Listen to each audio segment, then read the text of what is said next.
been before 9/11, but I never did. Every morning, I received a briefing on the threats to our nation. I vowed to do everything in my power to keep us safe. Over the past 7 years, a new Department of Homeland Security has been created. The military, the intelligence community, and the FBI have been transformed. Our nation is equipped with new tools to monitor the terrorist movements, freeze their finances, and break up their plots. And with strong allies at our side, we have taken the fight to the terrorists and those who support them. Afghanistan has gone from a nation where the Taliban harbored al-Qaeda and stoned women in the streets to a young democracy that is fighting terror and encouraging girls to go to school. Iraq has gone from a brutal dictatorship and a sworn enemy of America to an Arab democracy at the heart of the Middle East and a friend of the United States. There's legitimate debate about many of these decisions, but there can be little debate about the results. America has gone more than 7 years without another terrorist attack on our soil. This is a tribute to those who toil night and day to keep us safe: law enforcement officers, intelligence analysts, Homeland Security and diplomatic personnel, and the men and women of the United States Armed Forces. Our nation is blessed to have citizens who volunteered to defend us in this time of danger. I have cherished meeting these selfless patriots and their families, and America owes you a debt of gratitude. And to all our men and women in uniform listening tonight, there has been no higher honor than serving as your Commander-in-Chief. The battles waged by our troops are part of a broader struggle between two dramatically different systems.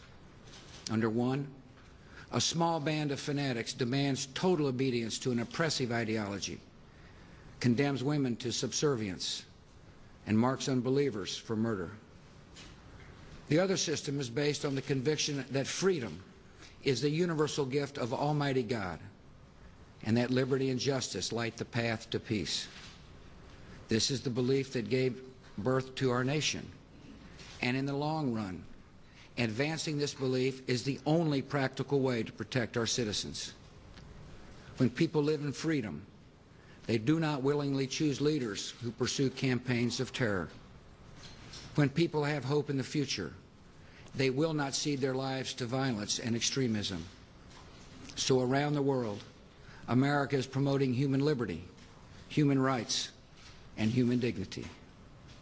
We're standing with dissidents and young democracies, providing AIDS medicine to dying patients, to bring dying patients back to life, and sparing mothers and babies from malaria. And this great republic, born alone in liberty, is leading the world toward a new age when freedom belongs to all nations. For 8 years, we've also strived to expand opportunity and hope here at home. Across our country, students are rising to meet higher standards in public schools. A new Medicare prescription drug benefit is bringing peace of mind to seniors and the disabled. Every taxpayer pays lower income taxes. The addicted and suffering are finding new hope through faith-based programs.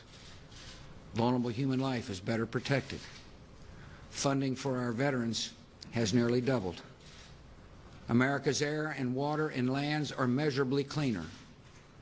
And the federal bench includes wise new members like Justice Sam Alito and Chief Justice John Roberts. When challenges to our prosperity emerged, we rose to meet them. Facing the prospect of a financial collapse, we took decisive measures to safeguard our economy. These are very tough times for hard-working families, but the toll would be far worse if we had not acted. All Americans are in this together, and together, with determination and hard work, we will restore our economy to the path of growth. We will show the world once again the resilience of America's free enterprise system. Like all who have held this office before me, I have experienced setbacks. And there are things I would do differently if given the chance. Yet I've always acted with the best interests of our country in mind. I have followed my conscience and done what I thought was right. You may not agree with some of the tough decisions I have made, but I hope you can agree that I was willing to make the tough decisions. The decades ahead will bring more hard choices for our country, and there are some guiding principles that should shape our course. While our nation is safer than it was 7 years ago, the gravest threat to our people remains another terrorist attack. Our enemies are patient and determined to strike again. America did nothing to seek or deserve this conflict, but we have been given solemn responsibilities, and we must meet them. We must resist complacency. We must keep our resolve, and we must never let down our guard. At the same time, we must continue to engage the world with confidence and clear purpose. In the face of threats from abroad, it can be tempting to seek comfort by turning inward. But we must reject isolationism and its companion, protectionism. Retreating behind our borders would only invite danger. In the 21st century, security and prosperity at home depend on the expansion of liberty abroad. If America does not lead the cause of freedom, that cause will not be led. As we address these challenges and others we cannot foresee tonight, America must maintain our moral clarity. I've often spoken to you about good and evil, and this has made some uncomfortable. But good and evil are present in this world, and between the two, there can be no compromise. Murdering the innocent to advance an ideology is wrong every time, everywhere. Freeing people from oppression and despair is eternally right. This nation must continue to speak out for justice and truth. We must always be willing to act in their defense and to advance the cause of peace. President Thomas Jefferson once wrote, "I like the dreams of the future better than the history of the past." As I leave the house he occupied 2 centuries ago, I share that optimism. America is a young country, full of vitality, constantly growing and renewing itself. And even in the toughest times, we lift our eyes to the broad horizon ahead. I have confidence in the promise of America because I know the character of our people. This is a nation that inspires immigrants to risk everything for the dream of freedom. This is a nation where citizens show calm in times of danger and compassion in the face of suffering. We see examples of America's character all around us. And Laura and I have invited some of them to join us in the White House this evening. We see America's character in Dr. Tony Rekasner, a principal who opened a new charter school from the ruins of Hurricane Katrina.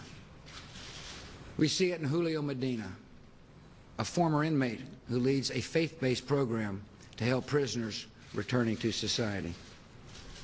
We see it in Staff Sergeant Aubrey McDade, who charged into an ambush in Iraq and rescued 3 of his fellow Marines. We see America's character in Bill Krisoff, a surgeon from California. His son, Nathan, a Marine, gave his life in Iraq. When I met Dr. Krisoff and his family, he delivered some surprising news. He told me he wanted to join the Navy Medical Corps in honor of his son. This good man was 60 years old, 18 years above the age limit. But his petition for a waiver was granted, and for the past year he is trained in battlefield medicine.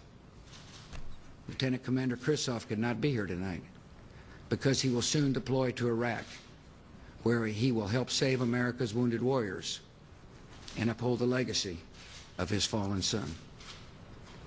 In citizens like these, we see the best of our country, resilient and hopeful, caring and strong. These virtues give me an unshakable faith in America. We have faced danger and trial, and there's more ahead. But with the courage of our people and confidence in our ideals, this great nation will never tire, never falter, and never fail. It has been the privilege of a lifetime to serve as your president. There have been good days, and tough days. But every day I have been inspired by the greatness of our country and uplifted by the goodness of our people. I have been blessed to represent this nation we love, and I will always be honored to carry a title that means more to me than any other: citizen of the United States of America. And so, my fellow Americans, for the final time, good night. May God bless this House and our next president, and may God bless you.